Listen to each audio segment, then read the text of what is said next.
بسم اللہ الرحمن الرحیم اللہم صلی علی محمد وعلی آل محمد کما صلیت علی ابراہیم وعلی آل ابراہیم انک حمید مجید اللہم بارک علی محمد وعلی آل محمد کما بارکت علی ابراہیم وعلی آل ابراہیم انک حمید مجید بسم اللہ الرحمن الرحیم السلام علیکم ورحمۃ اللہ وبرکاتہ۔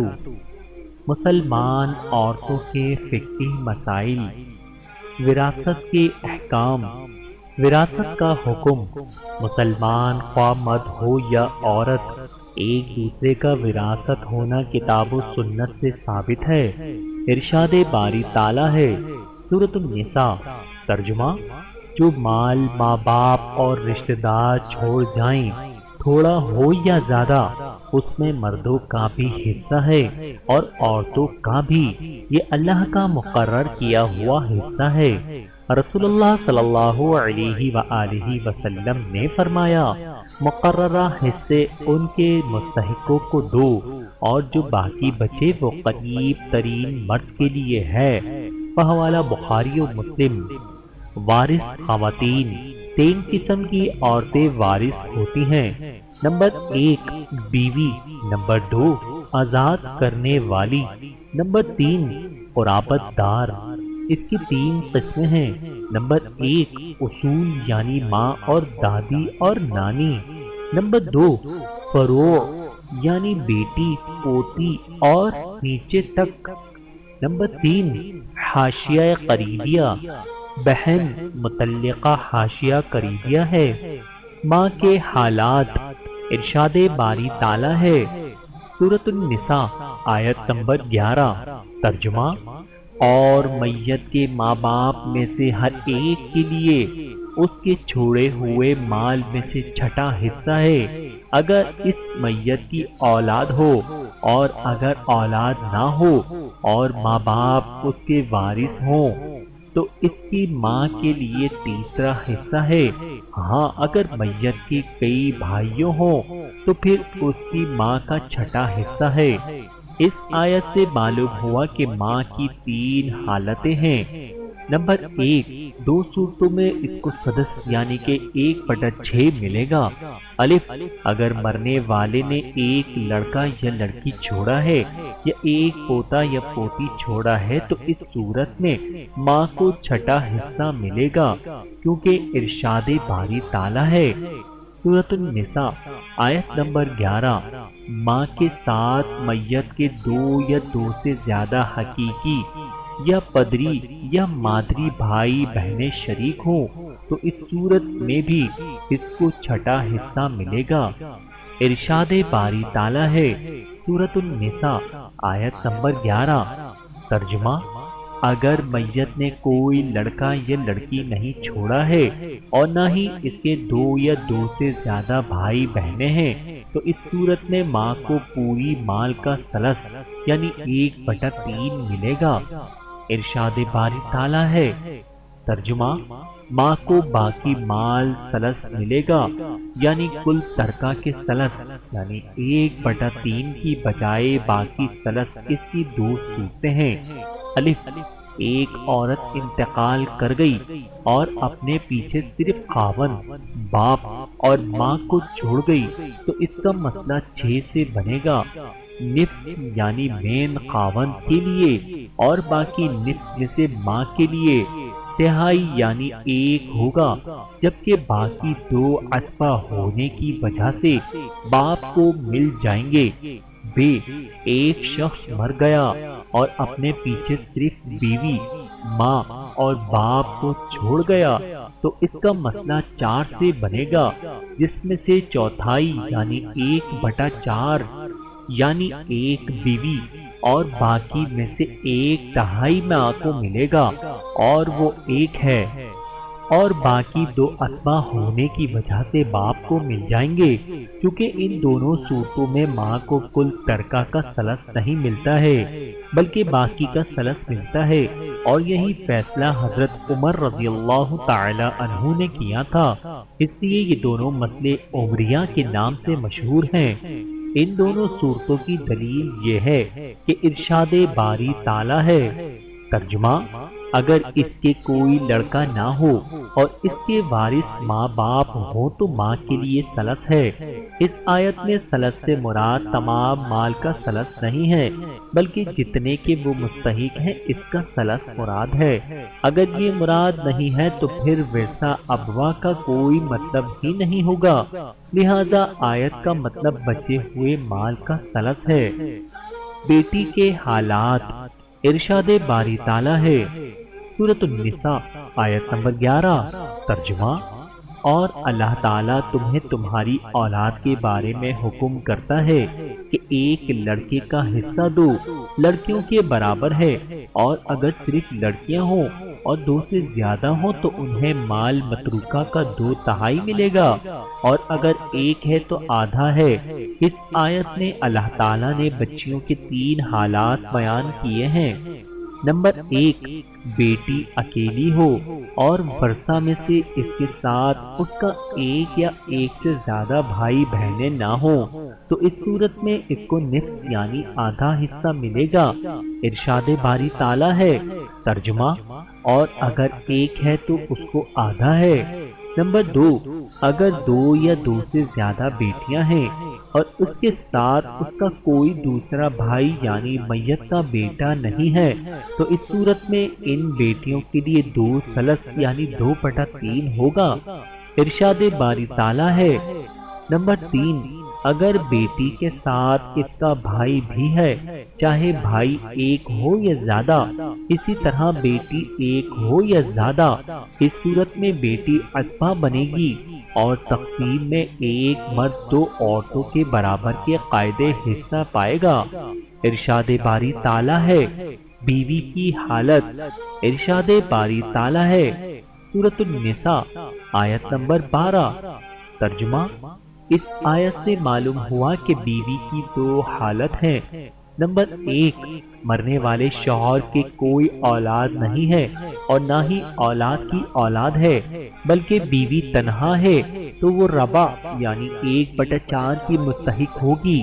اگر ایک سے زیادہ بیوی ہے تو سب اسی ربع میں شریک ہوں گی، اس لیے کہ آیت عام ہے۔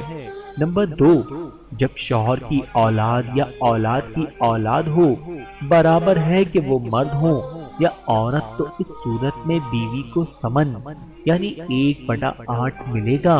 اگر کئی بیویاں ہیں تو سب ثمن میں برابر شریک ہوں گی، یعنی اس ثمن کو آپس میں تقسیم کر لیں گی۔ جدہ یعنی نانی اور دادی کے حالات، نانی اور دادی کی 3 حالتیں ہیں۔ نمبر 1، دادی یا نانی کو سدس یعنی 1/6 ملے گا، اور اگر دونوں بیک وقت موجود ہوں یعنی نانی بھی اور دادی بھی تو دونوں سدس میں شریک ہوں گی اور یہ حصہ دونوں میں تقسیم ہو جائے گا۔ نمبر 2، مندرجہ ذیل صورتوں میں دادی یا نانی کو کچھ حصہ نہیں ملے گا۔ نمبر 1، اگر داماد موجود ہو تو دادی کو کچھ نہیں ملے گا۔ نمبر 2، اگر ماں موجود ہو تو دادی یا نانی کو کچھ نہیں ملے گا۔ نمبر 3، اگر باپ موجود ہو تو دادی کو کچھ نہیں ملے گا۔ نمبر 3، نانی کی موجودگی میں نانی کی ماں کو کچھ نہیں ملے گا اور نہ ہی دادا کی ماں کو کچھ ملے گا۔ حقیقی بہن کے حالات، ارشاد باری تعالیٰ ہے۔ سورۃ النساء آیت نمبر 176۔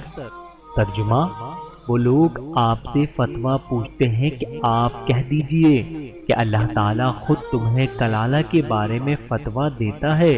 اگر کوئی شخص مر جائے، اولاد نہ ہو اور ایک بہن ہو تو اس کے چھوڑے ہوئے مال کا آدھا حصہ ہے اور وہ بھائی اس بہن کا وارث ہوگا اگر اس کے اولاد نہ ہو۔ پس اگر بہنیں 2 ہوں تو انہیں کل چھوڑے ہوئے کا 2/3 ملے گا، اور اگر کئی شخص اس ناطے کے ہیں، مرد بھی اور عورتیں بھی، تو مرد کے لیے 2 عورتوں کے مثل حصہ ہے۔ پدری بہن کے حالات، پدری بہن کے 6 حالات ہیں۔ نمبر 1، اگر پدری بہن اکیلی ہے اور اس کے ساتھ میت کا بھائی، بیٹا، باپ، پوتا نہ ہو تو وہ اس صورت میں نصف یعنی آدھے حصے کی مستحق ہوگی۔ نمبر 2، اگر 2 یا 2 سے زیادہ پدری بہنیں موجود ہیں اور ان کے ساتھ میت کا باپ یا حقیقی یا پدری بھائی موجود نہ ہو تو اس صورت میں انہیں 2 ثلث یعنی 2/3 حصہ ملے گا۔ نمبر 3، اگر پدری بہن کے ساتھ پدری بھائی بھی موجود ہے تو بہن عصبہ بنے گی اور تقسیم میں ایک مرد 2 عورتوں کے برابر کے قاعدے کے مطابق حصے دار بنے گا۔ نمبر 4، اگر پدری بہن کے ساتھ خواہ ایک ہو یا زیادہ میت کی لڑکی پوتی موجود ہے تو اس صورت میں لڑکی اور پوتی اپنا اپنا حصہ لے لیں گی، باقی جو بچے گا وہ اس پدری بہن کو ملے گا۔ نمبر 5، اگر پدری بہن کے ساتھ ایک حقیقی بہن موجود ہے اور اس کے ساتھ پدری بھائی، ماں، دادا، بیٹا یا پوتا نہ ہو تو اس صورت میں اس کو سدس یعنی 1/6 ملے گا۔ نمبر 6، مندرجہ ذیل صورتوں میں اس کو کچھ حصہ نہیں ملے گا۔ نمبر 1، بیٹا یا باپ کی موجودگی میں یہ محروم رہے گی۔ نمبر 2، حقیقی بھائی کی موجودگی میں یہ محروم رہے گی۔ نمبر 3، اگر حقیقی بہن ہے اور اس کے ساتھ میت کی بیٹی یا پوتی بھی ہے تو یہ محروم رہے گی۔ نمبر 4، اگر اس کے 2 حقیقی بہنیں موجود ہیں تو یہ وارث نہیں ہوگی، البتہ اگر اس کے ساتھ اس کا بھائی موجود ہو تو یہ عصبہ شمار ہوگی اور تقسیم میں ایک مرد 2 عورتوں کے برابر کے قاعدے کے مطابق حصہ بنے گا۔ حقیقی بہن کے 5 حالات۔ نمبر 1، اگر حقیقی بہن کے ساتھ میت کا کوئی لڑکا، پوتا یا باپ نہ ہو بلکہ وہ تنہا ہو تو اس کو نصف یعنی آدھا حصہ ملے گا۔ نمبر 2، اگر 2 بہنیں ہیں یا 2 سے زیادہ ہیں بشرطے کہ میت کا باپ، حقیقی بھائی، لڑکا یا پوتا نہ ہو تو اس وقت 2 ثلث یعنی 2/3 کے مستحق ہوں گی۔ نمبر 3، اگر حقیقی بہن کے ساتھ حقیقی بھائی بھی موجود ہے، بھائی ایک ہے یا زیادہ تو اس صورت میں وہ عصبہ بنے گی اور تقسیم میں ایک مرد 2 عورتوں کے برابر کے قاعدے کے مطابق حصے دار بنے گی، اس لیے کہ ارشاد باری تعالیٰ ہے۔ ترجمہ، اور اگر کئی شخص اس ناطے کے ہیں کہ مرد بھی اور عورتیں بھی تو مرد کے لیے 2 عورتوں کے مثل حصہ ہے۔ نمبر 4، اگر ایک یا ایک سے زیادہ حقیقی بہنیں ہیں اور ان کے ساتھ بیٹی یا پوتی بھی ہے تو اس صورت میں بیٹی اور پوتی کا حصہ نکالنے کے بعد جو کچھ بچے گا وہ بہن کا ہوگا۔ حذیل بن شرجیل سے روایت ہے کہ نبی کریم صلی اللہ علیہ وآلہ وسلم نے ایک بیٹی اور پوتی اور بہن کے بارے میں فیصلہ صادر فرمایا تو بہن کو نصف یعنی آدھا دیا، پوتی کو سدس یعنی چھٹا حصہ اور باقی بہن کو۔ یہ روایت ابو داؤد ترمذی میں موجود ہے۔ نمبر 5، اگر بہن کے ساتھ میت کا لڑکا، پوتا یا باپ وغیرہ موجود ہو تو بہن محروم ہوگی۔ مادری بہن کے حالات۔ مادری بہن کے 3 حالات ہیں۔ نمبر 1، اگر مادری بہن اکیلی ہے، اس کے ساتھ کوئی دوسری بہن یا بھائی نہ ہو اور نہ ہی میت کا باپ، دادا، بیٹا، پوتا ہی موجود ہے تو اس وقت اس کو سدس یعنی 1/6 چھٹا حصہ ملے گا۔ نمبر 2، اگر 2 یا 2 سے زیادہ مادری بہنیں ہیں یا ان کے ساتھ مادری بھائی بھی ہے تو بشرطے کہ میت کا باپ، دادا، بیٹا، پوتا نہ ہو تو اس صورت میں ثلث یعنی 1/3 ملے گا۔ یہی ثلث سب میں برابر برابر تقسیم کر دیا جائے گا۔ نمبر 3، اگر مادری بہن کے ساتھ میت کا بیٹا یا پوتا موجود ہے یا باپ یا دادا موجود ہے تو اس صورت میں اس کو کچھ نہیں ملے گا۔ اللہ تعالیٰ سے دعا ہے کہ اللہ تعالیٰ ہم سب کو سمجھنے کی اور عمل کرنے کی توفیق عطا فرمائے۔ آمین ثم آمین۔